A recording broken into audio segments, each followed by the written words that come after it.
نحمدہ ونصلی علی رسولہ الکریم اما بعد فاعوذ باللہ من الشیطان الرجیم بسم اللہ الرحمن الرحیم الصلاۃ والسلام علیک یا رسول اللہ وعلی آلک واصحابک یا حبیب اللہ۔ آج کا ہمارا حدیث کا بیان ابو ذر رضی اللہ عنہ کہتے ہیں کہ حفص کی روایت میں ہے کہ رسول اللہ صلی اللہ علیہ وآلہ وسلم نے فرمایا، اور سلیمان کی روایت میں ہے کہ ابو ذر رضی اللہ عنہ نے کہا، جب آدمی کے سامنے کجاوا کے اگلے حصے کی لکڑی کے برابر کوئی چیز نہ ہو تو گدھے، کالے کتے اور عورت کے گزر جانے سے اس کی نماز ٹوٹ جائے گی۔ میں نے عرض کیا، سرخ، زرد یا سفید رنگ کے کتے کے مقابلے میں کالے کتے کی کیا وجہ ہے؟ تو انہوں نے کہا، میرے بھتیجے، میں نے بھی رسول اللہ صلی اللہ علیہ وآلہ وسلم سے ایسے ہی پوچھا تھا جیسے تم نے مجھ سے پوچھا ہے۔ تو آپ صلی اللہ علیہ وآلہ وسلم نے فرمایا، کالا کتا شیطان ہے۔ وضاحت: جمہور علماء نے اس روایت کی تعویل یہ کی ہے کہ نماز ٹوٹنے سے مراد نماز میں نقص پیدا ہونا ہے، کیونکہ ان چیزوں کے گزرنے سے مسئلہ کا دھیان بڑھ جاتا ہے اور خشوع اور خضوع میں فرق آ جاتا ہے۔ عبداللہ بن عباس رضی اللہ عنہما کہتے ہیں، شعبہ نے اسے مرفوع روایت کیا ہے، نماز حائضہ عورت اور کتا مصلی کے سامنے گزرنے سے نماز ٹوٹ جاتی ہے۔ ابو داؤد کہتے ہیں، اسے سعید، ہشام اور حمام نے قتادہ نے جابر بن زید سے، جابر نے ابن عباس رضی اللہ عنہما سے موقوفاً یعنی ان کا اپنا قول نقل کیا ہے۔ الشیخ عمر فاروق سعدی حفظ اللہ، فوائد و مسائل۔ نماز ٹوٹنے کا مفہوم بعض محدثین کے نزدیک یہ ہے کہ نمازی کے خشوع و خضوع میں فرق آ جاتا ہے اور اس کی برکت جاتی رہتی ہے، جبکہ امام احمد، امام ابن القیم رحمہ اللہ اور بعض دوسرے ائمہ نے ظاہری مفہوم مراد لیا ہے کہ نماز باطل ہو جاتی ہے۔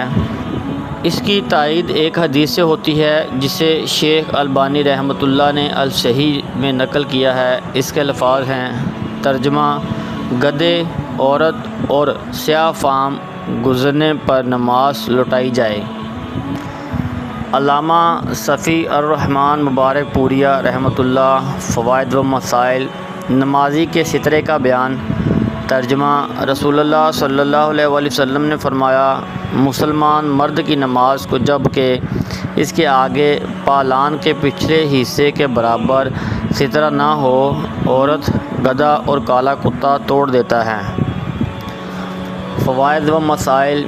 سترے کی مشروعیت کی حکمت یہ ہے کہ نمازی کے خشوع و خضوع میں فرق نہ پڑے اور شیطان وسوسے ڈال کر نماز کا ثواب کم یا ضائع نہ کر دے۔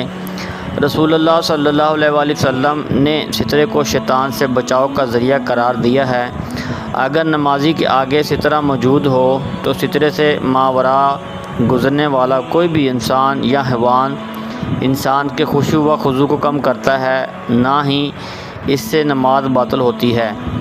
اس بات پر اہل علم کا اجماع ہے اور یہ بات بھی متفق عالیہ ہے کہ امام کا سترہ مقتدیوں کے لیے کافی ہے۔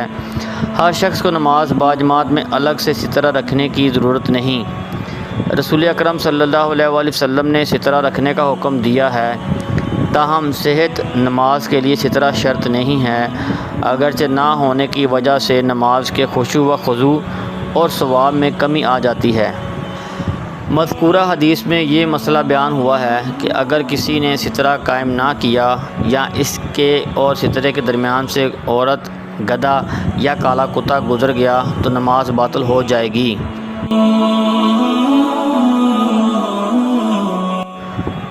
عبداللہ بن عباس رضی اللہ عنہما کہتے ہیں، اکرامہ کہتے ہیں کہ میرا گمان ہے کہ وہ اسے رسول اللہ صلی اللہ علیہ وآلہ وسلم سے روایت کرتے ہیں، جب تم میں سے کوئی شخص بغیر سترہ کے نماز پڑھے تو اس کی نماز کتا، گدھا، سور، یہودی، مجوسی اور عورت کے گزرنے سے باطل ہو جاتی ہے۔ البتہ اگر یہ ایک پتھر کی مار کی دوری سے گزریں تو نماز ہو جائے گی۔ ابو داؤد کہتے ہیں اس حدیث کے سلسلے میں میرے دل میں کچھ کھٹک اور شبہ ہے۔ میں اس حدیث کے متعلق ابراہیم اور دوسرے لوگوں سے مذاکرہ کرتا یعنی پوچھتا تھا کہ کیا معاذ کے علاوہ کسی اور نے بھی یہ حدیث ہشام سے روایت کی ہے، تو کسی نے مجھے اس کا جواب نہیں دیا اور کسی کو نہیں معلوم تھا کہ اسے ہشام سے کسی اور نے بھی روایت کیا ہے یا نہیں، اور نہ ہی میں نے کسی کو اسے ہشام سے روایت کرتے دیکھا سوائے معاذ کے۔ میرا خیال ہے کہ یہ ابن ابی سمینہ یعنی بن ہشام کے آزاد کردہ غلام محمد بن اسماعیل بصرہ کا وہم ہے۔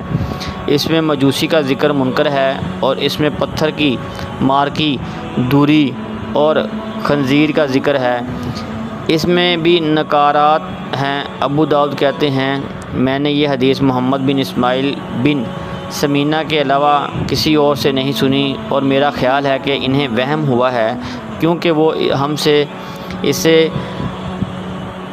وہ ہم سے اپنے حافظے سے حدیثیں بیان کرتے تھے۔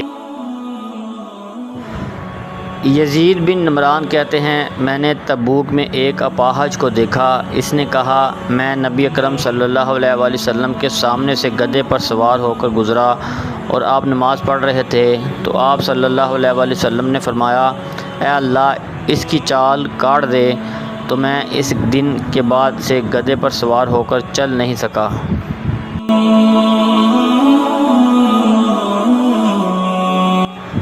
سعید سے اسی سند سے اسی مفہوم کی حدیث مروی ہے، اس میں انہوں نے یہ اضافہ کیا ہے کہ آپ صلی اللہ علیہ وآلہ وسلم نے فرمایا اس نے ہماری نماز کاٹ دی، اللہ اس کی چال کاٹ دے۔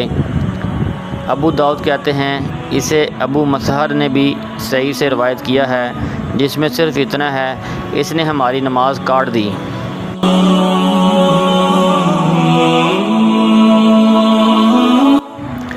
غزوان کہتے ہیں کہ وہ حج کو جاتے ہوئے تبوک میں اترے، انہیں ایک اپاہج آدمی نظر آیا، انہوں نے اس سے اس کا حال پوچھا تو اس آدمی نے غزوان سے کہا میں تم سے ایک حدیث بیان کروں گا بشرطیہ کہ تم اس حدیث کو کسی سے اس وقت تک بیان نہ کرنا جب تک تم یہ سننا کہ میں زندہ ہوں۔ رسول اللہ صلی اللہ علیہ وآلہ وسلم تبوک میں ایک درخت کی آڑ میں اترے اور فرمایا یہ ہمارا قبلہ ہے، پھر آپ نے اس کی طرف منہ کر کے نماز پڑھنی شروع کی۔ میں ایک لڑکا تھا، دوڑتا ہوا آیا یہاں تک کہ آپ کے اور درخت کے بیچ سے ہو کر گزر گیا، تو آپ صلی اللہ علیہ وآلہ وسلم نے فرمایا اس نے ہماری نماز کاٹ دی، اللہ اس کا قدم کاٹ دے، چنانچہ اس روز سے آج تک میں اس پر کھڑا نہ ہو سکا۔